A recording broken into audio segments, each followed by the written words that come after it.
और आज जो पहलवान बाबा की पुलिया, जो अंडर ब्रिज, जो बाईपास खुला है, वो इस टीम के काम करने का वर्क का नतीजा है। लेकिन मैं मोमिनपुरे के राजनीति नेताओं से ये आग्रह करता हूँ कि वो नेतागिरी ना करे, समाज और कौम के लिए, मिल्लत के लिए आके काम करे। ये मेरी उनसे गुजारिश है।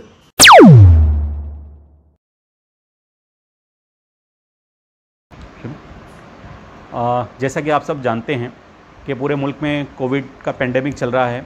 मुख्तलिफ़ इलाकों को सील करने का जो ऑर्डर्स आते रहते थे, इस सिलसिले में मोमिनपुरा भी सील था। पहले लॉकडाउन था, उसके बाद सील था। यहाँ लोगों को बहुत दिक्कतें हो रही थी। आज से तकरीबन 15 दिन पहले यहाँ से जो जाने वाले रास्ते हैं उन्हें भी सील कर दिया गया था। एक बहुत बड़े इलाके को सील कर दिया गया था और यहाँ से जाने वाले मेयो हॉस्पिटल जाने वाला रास्ता भी ब्लॉक किया हुआ था, जिस पे लोगों को बड़ी आपत्ति थी, लेकिन वो रास्ता खोला नहीं गया। आज से तकरीबन 15 दिन पहले एक मरीज़ को ले जाते वक्त वो मरीज़ रास्ते में ही उसने दम तोड़ दिया। लोगों का गुस्सा फूट पड़ा, लोग रोड पर आ गए और उसके बाद उन्हें बड़ी मुश्किल से समझाया गया। उस मामले के बाद में उसके दूसरे ही दिन हमारे इलाके के तहसील पुलिस स्टेशन के पीआई साहब भंडारकर साहब ने एक मीटिंग ली, जहां इलाके के ज़िम्मेदारों को उन्होंने बुलाया। वहां डीसीपी माखनीकर साहब भी थे, हेल्थ डिपार्टमेंट कॉरपोरेशन के भी लोग वहां मौजूद थे, additional municipal commissioner Ram Joshi साहब वहां मौजूद थे। तो हमने उनको यहाँ पे होने वाली तकलीफ़ों के बारे में बताया और ये हमने एक तजवीज़ पेश की सारे ज़िम्मेदारों ने कि इस इलाके को छोटे छोटे कंटेनमेंट जोन में तब्दील किया जाए, क्योंकि तकरीबन 3 लाख की पॉपुलेशन को एक साथ कंटेन कर दिया गया था।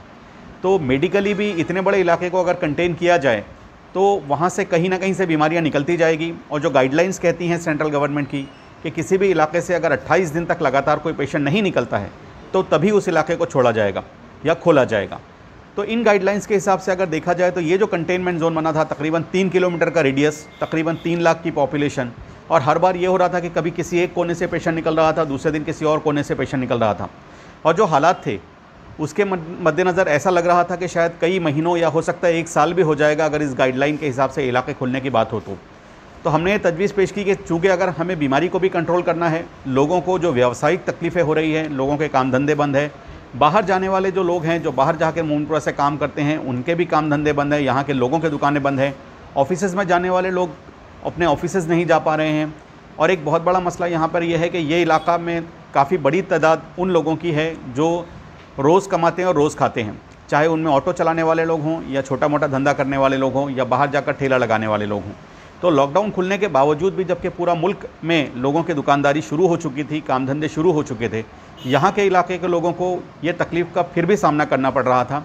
और मुसीबत यहाँ तक पहुँच चुकी थी कि यहाँ पर NGOs, मस्जिद के ज़िम्मेदार और दूसरी सामाजिक संस्थाएँ जो हैं वो लोगों को मदद पहुँचा रही थी, लोगों को खाने पीने का सामान पहुँचा रही थी। लेकिन चूँकि 2 महीने का वक्फा गुजर चुका था, इसलिए सभी की जो आर्थिक स्थिति थी वो ख़राब से ख़राब तर हो चुकी थी और लोगों पर भूखे मरने की नौबत आ गई थी। यहाँ उनके अगर कोई रिश्तेदार बीमार हैं, बूढ़े बीमार हैं, तो उनकी दवाइयों तक के लिए पैसे नहीं थे। तो इसलिए हमने ये एक मशवरा रखा था इस बारे में। उस मीटिंग के बाद में हमने यहाँ मोमिनपुरे के जो हमारे ज़िम्मेदार लोग हैं, अलग अलग सामाजिक संस्थाओं से ताल्लुक़ रखने वाले लोग, अलग अलग धार्मिक संस्थाओं से ताल्लुक़ रखने वाले लोग, यहाँ पर कार्य करने वाले राजनीतिक और दूसरे सोशल एक्टिविस्ट, इन सब को हमने जमा किया। उनके सामने हमने ये बातें रखी कि इस सिमत में कुछ ना कुछ काम करना ज़रूरी है, वरना हमारे लोगों पर भुखमरी की नौबत आ जाएगी। तो तमाम लोगों ने इस पर एक साथ ये राय दी कि क्यों ना हम प्रशासन तक अपनी आवाज़ पहुंचाई जाए, क्योंकि शायद प्रशासन तक हमारी ये आवाज़ पहुंच नहीं रही थी। इसके लिए एक वर्किंग ग्रुप वहीं पर सबके एकजुट होकर सबने एक वर्किंग ग्रुप बनाया, जिसमें हमारे 10 से 11 लोग थे। और इस वर्किंग ग्रुप को ये पावर दिया गया कि आप लोग प्रशासन के अलग अलग लोगों से मिलकर उनके सामने अपनी बातें रखें। जो वर्किंग ग्रुप बना था उसमें मैं ख़ुद था, डॉक्टर सरफराज, हमारे ज़िम्मेदार हाजी अयूब अंसारी साहब थे, बाबू हिफ्ज़ुर रहमान साहब थे, अतीक कुरैशी भाई थे, जावेद अख्तर साहब थे जो कि जमीयत उलमा नागपुर के सेक्रेटरी हैं, जावेद अख्तर हमारे साथ बैठे हैं जो कि MIM के नागपुर के अध्यक्ष हैं, शाहिद रंगूनवाला हमारे बाजू में बैठे हुए हैं, ये भी सोशल एक्टिविस्ट है, बहुत सारा काम करते रहते हैं। हमारे मोहम्मद शफीक भाई खान मस्जिद के ज़िम्मेदार हैं, ये भी उस वर्किंग कमेटी के मेंबर थे। मुख्तार अंसारी साहब जो कि अंसार नगर में रहते हैं, कांग्रेस वर्किंग कमेटी से जुड़े हुए हैं, काफ़ी सोशली एक्टिव आदमी हैं। और मोहम्मद शमीम साहब, हाजी मोहम्मद शमीम साहब अंसार मस्जिद के भी ज़िम्मेदार हैं, बहुत सारे सामाजिक कार्य करते रहते हैं। तो इन लोगों की एक वर्किंग कमेटी बनाई गई। उसके बाद हमने बहुत सारे फ़ैसले किए। हम उसके बाद में हमने लेटर्स बनाकर हमने प्रशासन के लोगों से मिलना शुरू किया। हमने उसके बाद में कमिश्नर ऑफ पुलिस उपाध्याय साहब से मिले, उनके सामने अपनी व्यथा रखी, अपनी सारी कहानी उनके सामने रखी। और हर एक उस एडिशनल सीपी जो अब जॉइंट सीपी हो गए हैं नीलेश भरने साहब, उनसे हमारी मुलाकात हुई, उनको भी हमने एक रिप्रेजेंटेशन दिया। हमने कलेक्टर नागपुर शहर के श्री रविंद्र ठाकरे जी, उनसे मुलाकात की। हमने divisional commissioner doctor Sanjeev Kumar साहब से मुलाकात की। फिर हमने म्यूनिसिपल कमिश्नर तुकाराम मुंडे साहब, इनसे हमने अपॉइंटमेंट लिया, इनसे भी हमारी मुलाकात हुई।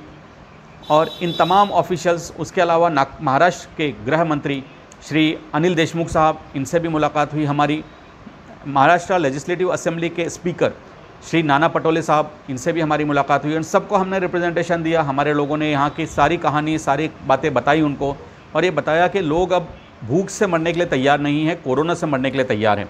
और लोगों में गुस्सा है, लोगों में तकलीफ़ है, और इस तकलीफ़ को समझना प्रशासन की जिम्मेदारी है, और इस तकलीफ़ को समझना हमारे राजनीतिक पार्टियां जो आज सत्ता में बैठी हुई हैं उनकी भी जिम्मेदारी है।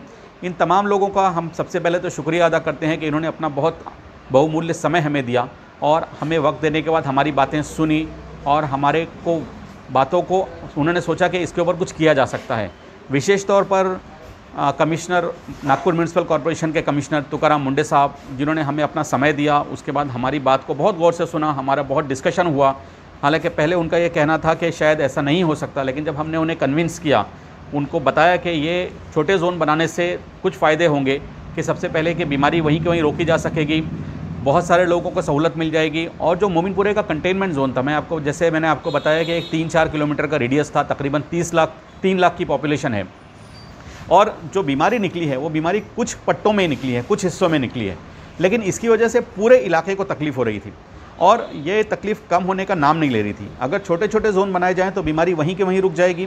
छोटे छोटे जोन बनाने से बीमारी के रुकने के साथ साथ जो बाकी इलाके हैं जहाँ पर पेशेंट नहीं निकल रहे हैं, वहाँ पे व्यावसायिक गतिविधियाँ शुरू हो सकती हैं, वहाँ के लोगों को राहत मिल सकती है।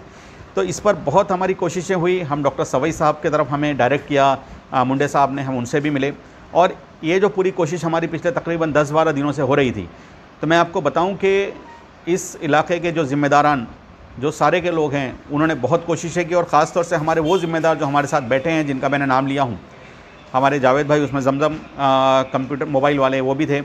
इन लोगों ने बहुत कोशिशें की और इतनी सख्त मेहनत की, सुबह से लेकर रात तक 12 घंटे 13 घंटे हम लोग लगातार लेटर्स बनाना, मीटिंग करना, कैसे बात रखना, क्या उनसे करना, ये सारी चीज़ें हमारी प्लानिंग और एग्जीक्यूशन के अंदर हम तकरीबन 10 से 12 घंटे काम करते थे। हमारे साथियों ने ना खाना देखा ना पानी देखा। ये लोग धूप में भी खड़े रहे, बारिश में भी भीगे, लेकिन इनकी एक ही कोशिश थी कि हमारे मोमिनपुरा का इलाका और उसके अतराफ़ का, सिर्फ मोमिनपुरा नहीं, गोलीबार चौक तक का इलाका है, हंसापुरी का इलाका है, ये जो सारे इलाके हैं, ये सारे हमारे भाई हैं, चाहे किसी भी धर्म के मानने वाले हों। ये हम कोई धार्मिक लड़ाई की बात नहीं थी, ये एक मानवता की लड़ाई थी, जिसमें हम इस इलाके के रहने वाले गोलीबार चौक से पहलवान बाबा की दरगाह तक और सेंट्रल एवेन्यू से लेके डोबी नगर के कोने तक, इस इलाके में जितने लोग हों, चाहे वो भानखेड़ा के हों, टिमकी के हों, हंसापुरी के हों, हर एक की तकलीफ़ हमारे दिल में थी, हमारे इन जिम्मेदारों के दिल में थी। और इन्होंने बहुत कोशिशें की, और जिसको मैं आपको बयान नहीं कर सकता और उसको समझ नहीं सकते, जो तकलीफ़ें, जो मुश्किलें, जो परेशानियां इन्होंने झेली और इन्होंने जितनी मेहनत की, इसका अंदाज़ा सिर्फ वही लोग कर सकते हैं जो इनके साथ लगे हुए थे, जिन्होंने इनको देखा है। दिन हो या रात हो, एक कहने पर 5 मिनट में और 10 मिनट पर ये जमा हो जाते थे, अपना दिमाग लगाकर उस पर क्या करना है इसकी सारी कोशिशें की जाती थी। और जब हमारी मुंडे साहब से मीटिंग हुई, उसके बाद में प्रशासन काफ़ी हद तक तैयार हो गया, और प्रशासन की इस तैयारी के बाद जो हमने कोशिशें की, उसका आज ये नतीजा है कि आज मोमिनपुरा को, आज 13 जून को जब हम बैठे हुए हैं, तो हमें आश्वासन दे दिया गया था पिछले 4 दिनों पहले डॉक्टर घंटावार साहब और पीआई साहब और मकनीकर साहब के ज़रिए कि हम इलाके को छोटे हिस्सों में तकसीम करने के लिए, बांटने के लिए तैयार हैं और छोटे हिस्सों में बांट दिया जाएगा। इसके सिलसिले में पिछले 2-3 दिनों से दुकानदार भी तैयार हो गए थे, और आज इसका एक ऑफिशियल नोटिफिकेशन 13 जून को आ गया। यहाँ के दुकान खुल गए, यहाँ के ऑटो वाले से आना जाना शुरू हो गया, रास्ते खुल गए, और ये एक बहुत बड़ी कामयाबी सिर्फ हमारी नहीं, इस पूरे इलाके की है, इस इलाके में रहने वाले हर एक व्यक्ति की है, क्योंकि कामयाबी किसी एक की कामयाबी नहीं है, किसी एक की मेहनत नहीं है, इसमें वो सारे लोग ज़िम्मेदार हैं जिन्होंने इसके पीछे अपनी कोशिशें की, और वो सारे लोग मौजूद भी ज़िम्मेदार हैं और इस मुबारकबाद के हकदार हैं कि जो हमारे साथ थे नहीं, लेकिन उन्होंने दुआएं हमारे लिए की। इस सारी कोशिश में हमारे 3 नाम जो मैं बिल्कुल बोलना चाहूँगा, हमारे यहाँ के साबिक मिनिस्टर हाजी अनीस अहमद साहब, इन्होंने हमारी बहुत मदद की।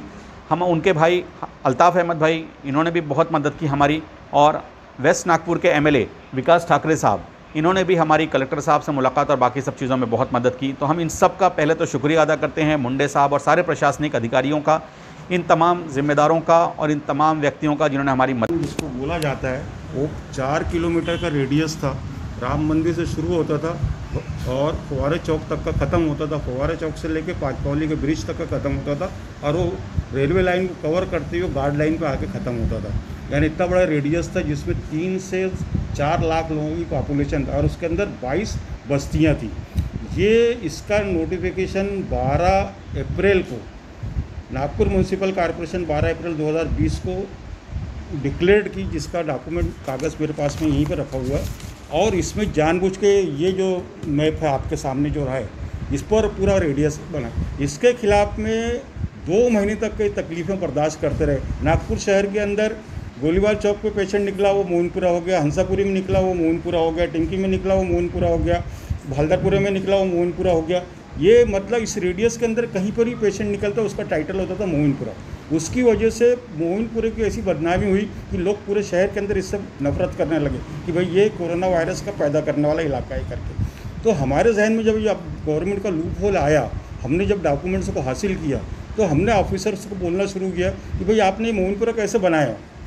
उस पर हमारा ऑब्जेक्शन शुरू हुआ, हमने मेमोरेंडम दिया। मेमोरेंडम देने के बाद में ये मुसलसल जद्दोजहद चलती रही कम से कम 15 दिन तक का। उसके बाद में इन्होंने 9 तारीख को एक नोटिफिकेशन निकाला, ये 9/6 को ये नोटिफिकेशन निकाला। इसमें भी इन्होंने मोहनपुर को सिर्फ 3 में बांटा, A, B, C में। इससे भी मोहनपुर का मसला हल नहीं हुआ। उसके बाद में ये 13/6/2020 को नया नोटिफिकेशन निकाला। इसमें इन्होंने तमाम इलाकों को नंबर 1 तकिया दीवानशाह किया, नंबर 2 हंसापुरी किया, नंबर 3 सेवा सदन चौक किया, नंबर 4 सैफी नगर किया, नंबर 5 भानखेड़ा किया, नंबर 6 टिंकी किया, नंबर 7 कादर साहब मस्जिद किया, नंबर 8 भानखेड़ा कब्रस्तान रोड किया। इतने इलाकों में बांटा। तो डॉक्टर साहब ने भी जो आपसे कहा, इसकी वजह से यहाँ पर 60% लोगों को रिलीफ मिल गया है और ये कंटेनमेंट जोन छोटा हो गया। मगर ये सब तमाम तर बदमाशी और ये लोग ब्यूरोक्रेट की थी। यहाँ का जो अथॉरिटी थी, मेडिकल ऑफिसर और असिस्टेंट कमिश्नर और यहाँ पे PWD का डिपार्टमेंट, उन्होंने जानबूझ के इस नक्शे को ऐसा मार्किंग किया था कि ये इलाका पूरे के पूरा उसके अंदर कवर हो जाए और लोगों को परेशानियाँ ज़्यादा हो जाए। अगर ये नहीं हटता तो ये 6 महीने तक का यहाँ कोई लॉकडाउन खुलता नहीं। अरे लोग यहाँ इसी ढंग से परेशान होते रहते करते। ये इसका फैक्ट है, ये डॉक्यूमेंट्री एविडेंस है जो आप हमारे सामने है और हम आपको ही बता दे रहे हैं। इस पर इन्होंने नक्शे को जानबूझ कर ऐसा बनाया। ये नक्शा आपके सामने, ये नक्शे की कॉपी, ये इसको बनाया इन्होंने।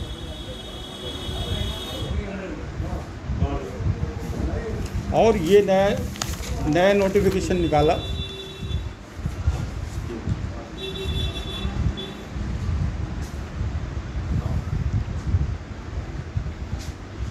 और इसकी जद्दोजहद करने के लिए हमको 15 दिन लग गए। ऑफिसरों को कन्विंस करने के लिए, ऑफिसरों को बताने के लिए, ऑफिसरों को समझाने के लिए हमने अपना खुद के नक्शे बनाए, खुद की ड्राइंग बनाई, स्टडी की और उसके बाद में उनको पुटअप किया केस को पुटअप करने के बाद में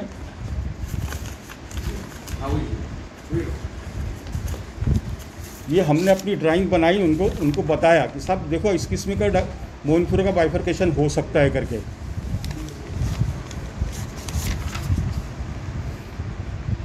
उसके बाद वो कहीं जाके माने इस बात को कि बार ये हमारे से गलती हो गई है ब्यूरोक्रेटिक और इसको दुरुस्त करना चाहिए। मगर दुरुस्त करने में भी आपको ये बात का हम आगे ये कर रहे हैं कि इन्होंने बहुत आसानी से नहीं किया, बहुत तकलीफ़ें दे के किया। मगर हम शुक्रगुजार हैं वो हायर अथॉरिटीज़ के जिन्होंने हमारे साथ ताउन किया और नीचे के आप ब्यूरोक्रेट को बोला कि भैया आप इनके साथ में ताउन करो, इनको जोन छोटा करना उसमें ताउन करो। उन्होंने बहुत मुश्किल से बड़ी इससे किया है। अभी भी पूरा फुल्ली तौर से इलाका रिलीज़ नहीं हुआ। आज भी कुछ गेट बंद है, कुछ रोड बंद है। ये तमाम चीज़ें हम आपके सामने बता रहे। उसके बावजूद भी ये बीमारी अपनी जगह हकीकत है, अटल है। लोगों को इसका जिम्मेदार आप किसे मानते हैं? ये जो सब कुछ हुआ जी, इसका जिम्मेदार कौन? इसका जिम्मेदार सिर्फ 2 ऑफिसर हैं यहाँ का। एक है यहाँ का असिस्टेंट कमिश्नर जो नागपुर म्यूनसिपल कॉरपोरेशन का और दूसरा यहाँ का मेडिकल ऑफिसर जो डॉक्टर ख्वाजा है। ये इन्होंने जब ये नक्शा बनाए तो उसकी बाउंड्री को जो फिक्स की है, ये नक्शे की पॉलिसी का हिस्सा सरकार का, नागपुर म्यूनसिपल कॉरपोरेशन का हिस्सा ऐसा होता है कि इसमें सब अथॉरिटीज़ नीचे की साइन करती है। ये आपको नक्शे के अंदर दिखेंगी साइन, ये नीचे साइन करती है, वो हायर अथॉरिटीज़ को पुटअप करती है इसकी ड्राइंग को PWD डिपार्टमेंट के थ्रू। तो बेसिक सबसे पहली अथॉरिटी आती है असिस्टेंट म्यूनसिपल कमिश्नर, जो इस इलाका गांधीबाग का जिम्मेदार था, और उसके बाद में दूसरी अथॉरिटी आती है मेडिकल ऑफिसर, जो इस इलाके का जोनल मेडिकल ऑफिसर जिसको बोलते हैं, वो जिम्मेदार। इन दोनों ने ड्राइंग बना के दी है, पुटअप किया, और हायर अथॉरिटी ने उसी के ऊपर अपनी साइन करी गई। तो हमारी नज़र में तो ये दोनों जिम्मेदार हैं इसके। इसमें ऐसा करने में जो हेल्थ ऑफिसर से या एडिशनल कमिश्नर, उनका क्या इंटेंशन हो सकता है आपकी नज़र में? उनका ऐसा करने में पर्टिकुलर मोमिनपुरा एरिया को, सिर्फ मोमिनपुरा को टारगेट करने का उनका इंटेंशन क्या हो सकता है? इंटेंशन बहुत अच्छा नहीं था। और दूसरा, इन्होंने दरअसल में जो फीडबैक लेना था इलाके से, जो कारपोरेशन के अथॉरिटीज़ से या लोकल बॉडीज़ के मेंबर से या एक कारपोरेटर से फीडबैक लेना था, वो उन्होंने कुछ नहीं किया। अपनी मर्ज़ी से जहाँ पर भी निशान लगाना था वहाँ निशान लगा दिए। ये ड्राइंग है पूरी इनकी, ये एक बहुत बड़ी ड्राइंग है। उसके ऊपर इन्होंने यहाँ हाथ रख दिया, यहाँ हाथ रख दिया, यहाँ हाथ रख दिया, ये ड्राइंग के अंदर। और इसको नहीं देखा कि हम कहाँ हाथ रख रहे हैं। इन्होंने राम मंदिर पे हाथ रख दिया, इन्होंने फवारा चौक पे हाथ रख दिया, इन्होंने गोलीबार चौक पे हाथ रख दिया, इन्होंने गार्ड लाइन के पुल पे हाथ रख दिया, और उसके बीच के अंदर जो 22 से 24 बस्तियाँ हैं उसको कवर कर दिया, घेर दिया। और उसकी मिसाल आपको मेरे पास में वो डॉक्यूमेंट है, जो 12 अप्रैल 2020 को निकाला गया। उसको नाम दिया उन्होंने मोमिनपुरा कंटेनमेंट जोन, जबकि बुनियादी तौर पे भगोघर चौर मोमिनपुरा नहीं है, हंसापुरी मोमिनपुरा नहीं है, धोबीनगर मोमिनपुरा नहीं है, भानखेड़ा मोमिनपुरा नहीं है, टिमकी मोमिनपुरा नहीं है, गोलीबार चौक मोमिनपुरा नहीं है। मोमिनपुरा नाम की तो बस्ती नहीं है यहाँ पर। यहाँ पे कम से कम 11 से 12 बस्तियाँ हैं जो मोमिनपुरे के अंदर रहती है। सिर्फ मोमिनपुरा चौक है, जामा मस्जिद से लेके मोमिनपुरा तक का, मोमिनपुरा चौक तक का उतना इलाका मोमिनपुरा कहलाता है। और यहाँ पर ऐसी बदनामी मोमिनपुरा वालों के साथ में की कि हर आदमी इनसे डरने लग गया, नफरत करने लग गया, इनके साथ में अच्छा सलूक नहीं करने लग गया। बैंक में जाओ तो बोलता बाहर खड़े रहो, कोई डिपार्टमेंट में जाओ तो बोलता बाहर खड़े रहो करके। यानी इस स्टेज पर लाके इन्होंने 3 महीने के अंदर हमको इस स्टेज पर लाके खड़ा कर दिया। अच्छा, ये जो मोमिनपुरा एरिया जो इन्होंने मैप बनाया था स्टार्टिंग में, हाँ, इसकी आबादी, इसकी पॉपुलेशन कितनी थी इसकी? जो पूरे मैप की? हाँ, 3 से 4 लाख। अच्छा, 3 से 4 लाख के एरिया को ये एक ही बार में पूरा का पूरा सील कर देते थे? हाँ, पूरा सील कर दिया उन्होंने। अच्छा, और ये 12 अप्रैल से लेकर ये 13 मई तक का सील है। 13 जून। मतलब टोटल कितने 2.5 लाख के करीब करीब आबादी को कितने दिन के ये लिए सील किया गया? 2 महीने से ऊपर, 60 दिन, 62 दिन से ज़्यादा ये लोग। सारी प्रतिक्रियाएं आ चुकी हैं। कमिश्नर ऑफ पुलिस ने एक इंक्वायरी करवाई थी, जिसको पांचपावली के PI साहब ने खुद एक स्टेटमेंट दिया है। उसमें उन्होंने कहा है कि ऐसी कोई भी पार्टी नहीं हुई थी। हमें शक है कि जो लोअर अथॉरिटी है, चाहे डॉक्टर घंटावार हो या कौन हो, शायद वो अपनी पॉपुलैरिटी के लिए सारा काम कर रहे हों। सबसे पहली बात है कि मोमिनपुरा सील था। मैं खुद एक डॉक्टर हूँ, मुझे खुद इस इलाके में ना अंदर आने दिया जा रहा था ना बाहर जाने दिया जा रहा था। जब हमने बहुत रिक्वेस्ट की तो डॉक्टर्स को आने और जाने देने लगे वो लोग। तो जब इस तरीके के प्रतिबंध थे, कोई आ नहीं सकता था, जा नहीं सकता था, तो उस वक्त में ऐसा कैसे हो सकता है कि कोई मटन लेने के लिए नाइक तलाव से आए। नाइक तलाव के लोगों ने भी एक ऑडियो वायरल किया है आज, जिससे मैंने सुना वहाँ पे हमारे कुछ डॉक्टर्स प्रैक्टिस करते हैं। तो नाइक तलाव जो बस्ती है, ये बस्ती बहुत गरीब किस्म के लोगों की बस्ती है। ये उनके बस की बात नहीं है कि 800 रुपये किलो का मटन खरीदें। हम खुद 800 रुपये किलो का मटन अभी नहीं खा रहे हैं, हम चिकन ही खा रहे हैं। तो वो लेने कैसे आया? और उन्होंने कहा कि मटन पार्टी हुई। तो इसमें हमारा ये सवाल है उनसे, जिन्होंने ये आरोप लगाया है मोमिनपुरे के ऊपर और यहाँ के मटन सेलर्स के ऊपर, कि पहले तो वो मोमिनपुरा में एंटर कैसे हुआ। दूसरी बात कि अगर उसने बिरयानी बनाई हो तो बिरयानी सिर्फ मटन से नहीं बनती। बिरयानी बनाने के लिए चावल लगता है, ग्रॉसरी आइटम्स लगता है। वो तो मोमिनपुरा से नहीं ख़रीदा होगा, तो वो उन्होंने कहाँ से ख़रीदा, उसके बारे में तफ्तीश करनी चाहिए। दूसरी बात यह है कि जिस मटन सेलर की वो बात कर रहा है, हम आज चैलेंज करते हैं उन तमाम अधिकारियों को जिन्होंने मोमिनपुरे का नाम लिया और ये कहा कि वहाँ से मटन लाया था। मैं आज यहाँ आपके ज़रिए चैलेंज करता हूँ कि क्या उन्होंने उस मटन सेलर को पहचाना, क्या उस मटन सेलर की उन्होंने टेस्टिंग की, और अगर उस मटन सेलर को टेस्ट करके पॉजिटिव आया तो वो किस तरीके से, मैं खुद देखिए मेडिकल माइक्रोबायोलॉजिस्ट हूँ, मैं आपके ज़रिए चैलेंज करता हूँ कि वो सिद्ध कर दें कि अगर वो मटन सेलर भी पॉजिटिव है। पहली बात तो कोई मटन सेलर पॉजिटिव आया नहीं है, अगर वो पॉजिटिव आया तो तो वो कैसे साबित कर सकते हैं कि नाइक तलाव से जो व्यक्ति यहाँ पर आया होगा, पहली बात तो मैंने सारे इफ्स एंड बट्स आपको बता दिया कि मोमिनपुरा में दाखिल नहीं हो सकता, मटन खरीद नहीं सकता, ये सारी चीज़ें। अगर इफ्स एंड बट्स के बाद में भी क्या वो ये साबित कर सकते हैं कि मटन सेलर से वो बीमारी उसको फैली, या हम ये कहें कि वो लोग जो इस मोमिनपुरा में अगर आए होंगे तो उन्होंने वो बीमारी यहाँ पर फैलाई। इसमें सबसे बड़ा ड्रॉबैक मैं आपको बताता हूँ कि हेल्थ अथॉरिटीज़ का ये काम है कि बीमारी को कंटेन करने के लिए कि अगर कोई पेशेंट पॉजिटिव मिलता है तो उसके कॉन्टैक्ट्स ढूंढे जाते हैं कि वो किन किन लोगों से मिला, और साथ में ये ढूंढा जाता है कि वो व्यक्ति को बीमारी लगी कहाँ से। तो इस सिम्त में हमारी अथॉरिटीज़ जो यहाँ पे लोकल लेवल पे काम कर रहे हैं वो पूरी तरह से फेल हो चुके हैं। तो जैसे होता है ना कि अगर शहर में बदमाशी हुई तो सबसे पहला शक जाता है बदमाश के ऊपर, तो मोमिनपुरा को ऐसा बदमाश इलाका साबित कर दिया गया कि जहाँ भी बीमारी फैल रही है मोमिनपुरा से। तो ये जो अथॉरिटीज़ का फेलियर है कि उस सोर्स को आइडेंटिफाई करने में, सोर्स को पहचानने में जो उनकी फेलियर है और जो नाकामी है, तो अपने आला अधिकारियों को अपनी इस नाकामी को छुपाने के लिए उन्होंने मोमिनपुरे का नाम दिया। हम यहाँ के हाँ, और इसके पहले भी जो पार्वती नगर में जो पेशेंट पॉजिटिव आया था, जो डेथ हुई थी, उसका भी पूरा के पूरा इल्ज़ाम मोमिनपुरे पर लगा दिया गया। अगर वो कबूतरबाजी या तोता खरीदने अगर आया था, पैरट्स खरीदने आया था, तो मैं आपको ये बताऊं कि पैरट्स जिस मोमिनपुरे के इलाके में बिकते हैं, जहां वो लोग रहते हैं, उस इलाके से आज तक एक भी पेशेंट पॉजिटिव नहीं आया। तो हर बार प्रशासन अपनी गलती को, नीचे के अधिकारी अपनी गलती को छुपाने के लिए मोमिनपुरा को एक बलि का बकरा बना रहे हैं, और ये भी साजिश उनकी यही थी। लेकिन हम शुक्र मनाते हैं हमारे यहाँ के पुलिस के प्रशासन का कि जिन्होंने बड़ी मुस्तैदी के साथ में इसकी तफ्तीश की और हमारे ऊपर लगे हुए इस तमाम धब्बे को धो दिया। और जो लोग इसमें ये साजिश में लगे हुए हैं, हम उनको फिर से एक बार कहना चाहते हैं आपके द्वारा, आपके माध्यम से, कि मेहरबानी कर कोरोना से लड़िए, इस तरीके के राजनीतिक काम मत कीजिए। हम सबको मिलकर बीमारी से लड़ना है। आपने मोमिनपुरे को टारगेट बनाया लेकिन बाकी तमाम इलाकों को छोड़ दिया, और आज हम देख रहे हैं कि पिछले 10 दिनों से नागपुर शहर के हर हिस्से से पेशेंट्स निकल रहे हैं। ये अथॉरिटीज़ का फेलियर है, अथॉरिटीज़ की नाकामी है, जिसको छुपाने के लिए मोमिनपुरा को बदनाम किया जा रहा है। डॉक्टर साहब, कितने पेशेंट्स जो है मोमिनपुरा के, जो 20-25 इलाके हैं, उन सबको मिला के एक मोमिनपुरा बोला गया है, तो कितने पेशेंट हैं जो पॉजिटिव है? देखिए, पहली बात तो ये बताऊं कि मोमिनपुरा से टोटल फिगर्स 200 के कुछ ऊपर जो पूरा मोमिनपुरा कंटेनमेंट जोन है उसके पेशेंट्स निकले हैं। लेकिन उसकी एक वजह यह है कि यहाँ से बहुत बड़ी तादाद में लोगों को टेस्ट किया गया। अगर आप टेस्ट का प्रमाण देखें तो दूसरे इलाकों और मोमिनपुरे में अगर कंपेयर करें तो मोमिनपुरे से अगर 2,500 से 3,000 लोगों की टेस्टिंग हुई तो इतनी टेस्टिंग मुझे लगता है नागपुर के किसी भी हिस्से से नहीं हुई। उस हिसाब से टेस्टिंग की गई, और आज की डेट में एक्टिव पेशेंट शायद 22 या 23 एक्टिव पेशेंट्स हैं।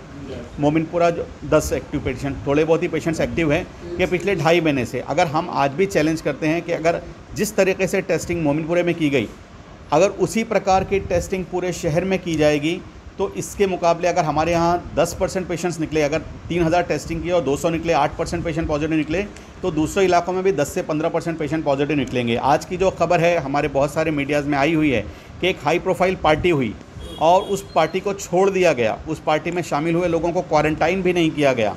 तो ये गरीबों की बस्ती के साथ एक अलग रुख और अमीरों की बस्ती के साथ एक अलग रुख।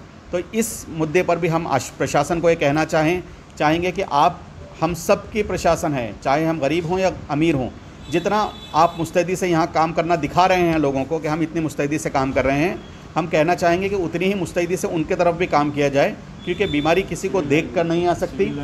हाँ, और सिविल लाइन में जो पार्टी हुई उसके बारे में आप सब बहुत अच्छे से जानते हैं। तो इतनी ही मुस्तैदी से दूसरे इलाकों में भी काम करें, जितनी टेस्टिंग यहाँ हुई बाकी जगह भी टेस्टिंग होनी चाहिए, कॉन्टैक्ट्स को ढूंढा जाना चाहिए। लोगों का जो मसला था कि छोटा कंटेनमेंट होना चाहिए, तो छोटे कंटेनमेंट होने से हम लोगों की भलाई हो गई।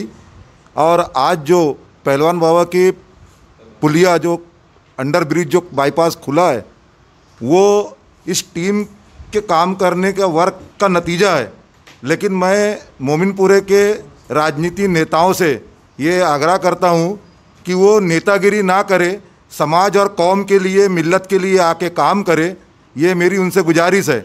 और इसको बीमारी समझा जाए, बीमारी को राजनीतिक पहलू ना दिया जाए। और अपने इस मोमिनपुरे को मैं ये बताना चाहता हूँ कि लोगों को जो एक धारणा बन गई है कि बीमारी नहीं है, तो जो मेरे भाई लोग हैं उनका काम है कि कम से कम उनको ये बताए कि भैया ये बीमारी है, लेकिन ये हमारी खुशनसीबी है कि हम यहाँ पे बहुत कम परसेंटेज में हमारी मौतें हुई है। ये अल्लाह का बहुत बड़ा एहसान है। नहीं तो यहीं आप अमरावती देख लो, यहीं अकोला देख लो, उनका परसेंटेज देख लो, हमारा परसेंटेज देख लो। ये प्रशासन अपने ऐप को छुपाने के लिए मोमिनपुरा मोमिनपुरा मोमिनपुरा मोमिनपुरा, आज अगर मैं अपने खेती पे जाना चाहता हूँ तो वहाँ के लोग बोलते हैं गांव के कि आप खेती पे मत आना, मोमिनपुरे के नाम से इतना भय फैला दिए इन्होंने। और इस इलाके में पावरलूम है, जो पावरलूम 4000 लूम नागपुर कामटी में मिलाकर है, लगभग इसमें 50,000 लोग काम में जुटे रहते हैं। आज अगर पावरलूम नहीं चालू होगा तो ये सब भुखमरी के शिकार होंगे।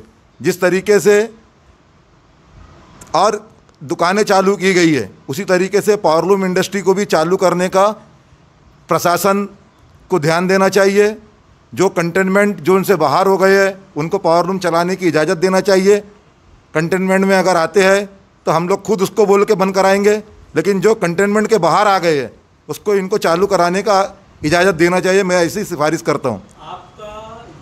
आपका एरिया है, जो एरिया कंटोनमेंट हुआ है, ये जी 3.5 किलोमीटर का एरिया है, 3 किलोमीटर 3.5 किलोमीटर जी। तो कुछ लोगों का ऐसा वो रहा कि भैया नासाब खोल दो जी, कुछ लोगों का ये रहा गोलीबार चौक खोल दो, कुछ लोगों का हंसापुरी। तो आपका क्या एक्शन था इसमें, क्या आप पूरे के लिए थे कि आप सिर्फ अपने मोमिनपुरा खुलवाने के लिए? भैया हम तो जितना बड़ा ये हिस्सा सील किया गया था 3 किलोमीटर का, इसमें सबसे पहले अव्वल हमारा ग्रुप आवाज़ उठाया है कि छोटा कंटेनमेंट कर दिया जाए, जिससे जहाँ बीमारी नहीं होंगी वो इलाके के लोग पहले खुल जाएंगे, और जहाँ बीमारी होंगी उनको 28 दिन क्वारंटाइन के हिसाब से सरकार का जो ऑर्डर है वो पालन करके वो इलाका छूट जाएगा। तो आज हमारे लिए 13 तारीख को जो ऑर्डर आया है, 8 जोन में जो हमको बांटा गया है, वो 8 जोन में हमको ये फैसिलिटी मिल गई है कि हम लोग 70 से 80% लोग एक कंटेनमेंट जो इतना बड़ा बनाया गया था, राम मंदिर से शुरू करके फुहारा चौक से गोलीबार चौक से रेलवे फाटक से रेलवे लाइन से ले करके आकर के डोबी, और डोबी से आकर के पहलवान बाबा का अंडर ब्रिज, वहाँ से जा कर के मेवा अस्पताल, ये गाइडलाइन होते हुए राम मंदिर, ये इतना बड़ा कंटेनमेंट जो मेवा अस्पताल के गेट तक के जाता था, ये कंटेनमेंट में पॉसिबल ही नहीं था कि हम 2 साल इससे खुल जाए। ये प्रशासन को दिखाया गया कि भैया ये प्रशासन ने को देखो कि ये मोमिनपुरा को आपने नाम दिया है, इतना बड़ा जोन मोमिनपुरा हो नहीं सकता। अब 2 महीने से परेशान हो गई है पब्लिक, जिसमें और जो भी हम लोग के साथ टीम काम करी है उन सब टीमों का मैं शुक्रिया अदा करता हूँ। नाम तो सबका नहीं ले सकता, लेकिन जितने भी लोग हमारे साथ काम किए हैं मेरे भाई, चाहे वो मस्जिद के ज़िम्मेदार हो, पॉलिटिकल लीडर हो, चाहे वो एक्स हो, चाहे रोलिंग हो, उनका सबका मैं शुक्रिया अदा करता हूं। और ये उम्मीद करता हूं कि आने वाले टाइम में बीमारी से लड़ने के लिए हम सबको तैयार रहना चाहिए और आगाह करना चाहिए कि भैया ये बीमारी से बचने का तरीका ढूंढा जाए और उस पर अमल किया जाए। और जिस मुहिम के अंदर में जो एक पूरा कंटोनमेंट जोन बना था, आपने सभी लोगों की बातें सुनी, इसमें हमने कोशिश की थी कि हम मोमिनपुरा के हर उस शख्स को जोड़े जो हमारे साथ में मिलकर काम कर सकता है। हमने मोमिनपुरा के पूरे 21 जो मोमिनपुरा क्षेत्र में जो कंटोनमेंट जोन बनाया गया था, इसमें टोटल 21 मसाजिद आती है। उन पूरे 21 मस्जिदों के ज़िम्मेदारों को हमने जोड़ा इसके अंदर में। जो दीनी तंजीमें यहाँ काम करती है, जमात उलमाए हिंद हो, आपके जमात इस्लामी हिंद हो, जमात तबलीग हो, दावत इस्लामी हो, और जो दीनी तंजीमें इस एरिया में काम करती है, उनके सभी ज़िम्मेदारों को हमने यहाँ बुलाया। और समाज सेवी संस्थाएं और जो सामाजिक कार्यकर्ता, पॉलिटिकल पार्टी से जो लोग काम करते, अलग अलग पॉलिटिकल पार्टी के सब लोगों को जोड़ के एक ग्रुप बनाया था, और बहुत अच्छे से इस ग्रुप ने काम किया है। आज अगर मोमिनपुरा अगर ये छोटे छोटे कंटोनमेंट जोन के अंदर में अगर आया है तो इसमें हर मोमिनपुरा वासी की कामयाबी है। और मैं अपनी ओर से और मेरी पूरी टीम की ओर से उनको शुक्रिया अदा करता हूं कि उन्होंने इतनी बड़ी जिम्मेदारी हम लोगों के कंधे पे डाली और हम पे भरोसा जताया, और हम लोग अल्हम्दुलिल्लाह उन सब की दुआओं से इस जिम्मेदारी के अंदर में कामयाब हुए। स्पेशली तौर पर मैं तहसील थाने की पीआई साहब का बहुत बहुत धन्यवाद देता हूँ कि उन्होंने जो एक शुरुआत की थी, उनकी शुरुआत का नतीजा है कि आज मोमिनपुरा जो है छोटे छोटे जोन के अंदर में आया है, और हम लोग अपने रोज़गार को शुरू कर पाए हैं। मैं इसके अंदर में मेरे तमाम मोमिनपुरा वासियों को भी ये अपील करना चाहूँगा कि ये एक सहूलियत हमें मिली है तो इसे गनीमत जानिए। आज जो सारे शहर के अंदर में लॉकडाउन का उल्लंघन हो रहा है, दूसरी जगह क्या हो रहा है हमें उससे कुछ मतलब नहीं है, मगर मैं मोमिनपुरा वालों से कहना चाहता हूँ कि हम जो गवर्नमेंट ने गाइडलाइन बनाई है अपनी दुकानदारों के लिए, P1 P2 की जो एक गाइडलाइन है उसका पालन किया जाए, अपने दुकानों में 5 लोगों से ज़्यादा लोगों को जमा ना किया जाए, सैनिटाइज़र का यूज़ किया जाए, मास्क लगाया जाए, ये सब गाइडलाइन को जो है लोगों ने फुलफ़िल करना चाहिए। सोशल डिस्टेंसिंग को बना के रखना है। हम नहीं चाहते कि हमारी किसी एक गलती की वजह से पूरा मोमिनपुरा बदनाम हो, क्योंकि मीडिया और जो लोग मोमिनपुरा को बदनाम करने के लिए लगे हुए हैं, भले आप दूसरे इलाकों में चले जाएंगे, वहाँ दुकानों के अंदर में भीड़ लगी होंगी, मीडिया वो नहीं दिखाएगा, मगर आपके एरिया के अंदर में अगर 5 लोग से ज़्यादा जमा हो गए तो मीडिया उसको दिखाएगा। इसलिए मैं सभी लोगों से गुजारिश करता हूँ कि गवर्नमेंट के नियम का पूरा पालन कीजिए, और ये जो लोगों की मेहनत से आज ये मोमिनपुरा खुला है, इसे इसी तरीके से आगे बढ़ने दिया जाए और लोग अपना रोज़गार कर सके। आज मोमिनपुरा के अंदर में जो हमारा जो मेन मुद्दा था, 70% लोग मोमिनपुरा से जो बाहर जाके काम करते थे, जो जाके काम नहीं कर पा रहे थे, वो लोग भी आज मोमिनपुरा के बाहर जाके काम कर रहे हैं, रोज़ी रोटी कमा रहे हैं। तो बस मैं मेरी ओर से और उन सभी लोगों का शुक्रिया अदा करता हूं जिन्होंने हमारी बात को प्रशासन तक पहुंचाया, चाहे वो पॉलिटिकल लीडर्स हो, चाहे वो अधिकारी लोग हो या मीडिया के पर्सन हो। मैं उन सब का शुक्रिया अदा करता हूं मेरी जानिब से, मेरी टीम की जानिब से, और हम इस तरीके के काम को आगे भी जारी रखेंगे। हमारी ये कोशिश मुसलसल शुरू रहेंगी। हम चाहते हैं कि हमारा मोमिनपुरा क्षेत्र और हमारा पूरा शहर कोरोना मुक्त हो जाए। इसके लिए प्रशासन को जहाँ जहाँ हमारी मदद लगेगी, हम प्रशासन के साथ में मिलकर, पुलिस प्रशासन हो, कॉरपोरेशन हो, जिस को हमारी ज़रूरत पड़ेगी, इंशाल्लाह हम हमारी पूरी टीम उनके साथ में मिलकर नागपुर को और पूरे इस मोमिनपुरा क्षेत्र को कोरोना मुक्त करने के लिए कोशिश करेंगे। आप सब बर्दाश्त कर लिए, मोमिनपुरा वासी जिस तरह से अजीरन की ज़िंदगी गुजारा बर्दाश्त किए, लेकिन उसका असर अब ये हुआ कि 3 लाख आबादी की संख्या में निकलने वाला आदमी, बर्डी चालू हुआ, इतवारी चालू हुआ, और तमाम अपने इलाके जो बिजनेस के चालू हुए, वहाँ नुकसान उनका हुआ, हमारा नुकसान कम हुआ, क्योंकि ताने बाने का रिश्ता था, रोज़गार का रिश्ता था। तुमने तो मोमिनपुरे को टारगेट बना दिया, लोगों से दूरी बना दी। लेकिन जो प्रिंट मीडिया ने जो हरकतें की है मोमिनपुरा, आपको मालूम होना चाहिए कि यहाँ पर बकरा मंडी थी, बकरा मंडी का केस जो है बकरा मंडी का केस चल रहा था, वो हाई कोर्ट का केस था, वहाँ की एसोसिएशन का। उसको हाई कोर्ट ने आपय्य को आदेश दिया कि बकरा मंडी यहाँ से हटाई जाए, बकरा मंडी के जो लोग हैं, व्यापारी लोग जो है वो संपर्क ना करें।